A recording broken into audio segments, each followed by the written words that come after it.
you about that because you mentioned that one of your programs has to do with the ethical principles around giving. And our B members, as you may or may not know, are also members of the Evangelical Council for Financial Accountability as a part of their membership, if their organizations are at a certain level. So we hold to ethical principles as well. In general, if you're talking to somebody about kind of the basics of ethics when it comes to fundraising, are there a handful of those things that you would say these define the most ethical organizations? Sure. I think a couple quick things. One, being transparent about what you're actually spending your money on. So what's the money going for in terms of program versus overhead versus fundraising costs and so on. I think being transparent about what's working and what's not working. So one of the things that I do at all of our board meetings is I list our accomplishments for the last 6 months, but I also list what we have failed at or haven't done as well as we said we would. And I think that those are powerful conversations. In fact, they've led to several significant gifts from board members who have said, you're right, you haven't done that very well. Here's some money to do it better in the future. But I think also in terms of the fundraising, I think you have to be transparent about what you're raising the money for. Is this to support heating and air conditioning for your mass mosque synagogue, or is this to be redistributed to low-income families in your community or in the nation or in other nations, and other programmatic things? So, my church, we support a Catholic school. Okay, so I think that church has an obligation to say, here's how much is going to the school, here's how much is going to be redistributed, and here's how much goes to providing services for the congregation. You know that paying for the heat and air does not inflame the passions of a Right. donor. And so how do you maintain that ethical standard and yet still tap into the desire to give for transformational purposes? Yeah, and I think one of the challenges is we all have a responsibility to try to minimize those overhead costs so that charities are putting as much forward on program, but recognizing that, look, you've got to have a computer system. You've got to have a stewardship system. You have to send thank yous and acknowledgments and so on to your donors. At the same time, you don't want to waste money and you don't want to be extravagant in the resources you provide for your employees and so on. You have to pay, I think, a fair wage, but you don't want to be excessive. And so, but I think those are tough conversations because some donors are used to kind of the kitchen table nonprofit where there's no overhead costs, there's no salary and so on. So 100% goes to program. Everyone likes that. But we're not going to find the cure for breast cancer that way.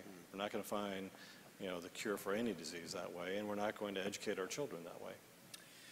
When there is scandal in the evangelical world, and that happens on occasion, that has an impact on all of us in terms of how our donors perceive us. How would you coach somebody when a headline hits about somebody you're not related to other than the fact that you share ministry as a part of what you do? Yeah. How do you interact with your donors? How do you ride through the waters of scandal? Yeah, that's a great question, and I'm not a marketing person, so I won't claim to have the perfect answer for that. But I think one of the things that we've seen is that organizations that have reacted in a more transparent manner and in a fairly rapid manner have fared better than those who have tried to cover up and hide it and so on. And so I think that's a key part of it is kind of a rapid, thoughtful response. I think the other part too is to try to separate the individual misdeeds from the faith. And I was at a party recently and was talking to a friend of mine who's a judge who also went to Notre Dame, and he said something very powerful. He said, what the priest did who abused the little boys and little girls was horrible, and they should be punished. But that has nothing to do with my faith. And so I think that particularly for those of us working in faith communities, I think we need to recognize and acknowledge the fact that individuals may be weak and may yield to sin and temptation in different ways, but at the same time, for our congregations, for our faith groups, that is different than what transpires as a part of our faith itself. This is kind of a mix of analysis and marketing, but I remember a number of years ago talking to the head of a large nonprofit organization, and at this point the organization was about every other week sending out an urgent appeal related to some cultural crisis. And I remember having the conversation about how wearying those appeals got. And the leader, who I respected, said to me, "I know, but it works." Well, there's this frustration that all of us feel between wanting to fund what we're trying to do, wanting to find something that works, but not wanting to present that image that was, I had to wonder, it's working in terms of your response, but how many people are going, boy, I'd never give another dime to them. How do we calibrate that? Well, I think, there's direct mail firms that specialize in this, and they will tell you one thing or another. I'll tell you two personal stories. When I graduated from college a long time ago, I was making $10,000 a year, and I gave money to our church, but also to a couple other organizations. And one of the organizations started soliciting me every month. And I called them and said, look, I can't afford to give something every month. I'll give you a gift every year, but just solicit me once a year because you're making me feel bad and you're using more money on printing and postage than I'm really giving you. So the net is negative, and then that's just stupid for both of us. And so they said, well, I'm sorry, we can't do that. So I stopped giving to them. I said, just take me off your list. And I haven't given to them since. Now, fortunately, I make a little more money than I did then. I would have given them a bigger gift today than I did then. The University of Notre Dame, and again, this is not to say this is the perfect approach, but what I get from them is 4 letters a year. And the letter has kind of a quick, an upbeat, kind of debrief about what's going on in campus with a soft ask.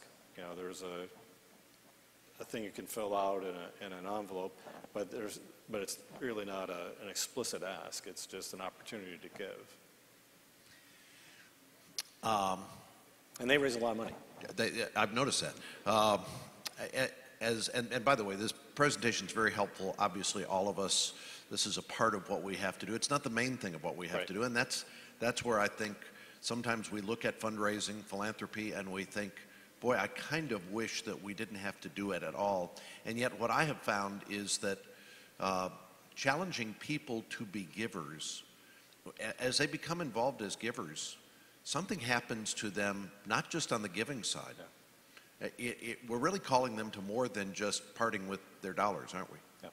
Yeah. I think one of the things, I tell my children if they want to go to camp or if they want to do something and so on, and it's costly, I tell them, hey, you have to have some skin in the game. You've got to buy in yourself.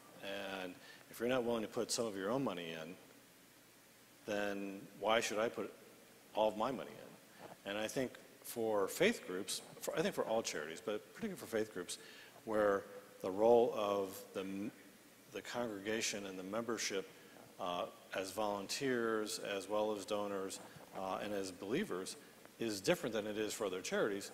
But for all charities, getting that skin in the game, I think people start paying more attention to what's going on, the mission of the work, the mission of the organization, and how they can be helpful besides just being a donor of dollars. So they might be a donor of time as well and talent.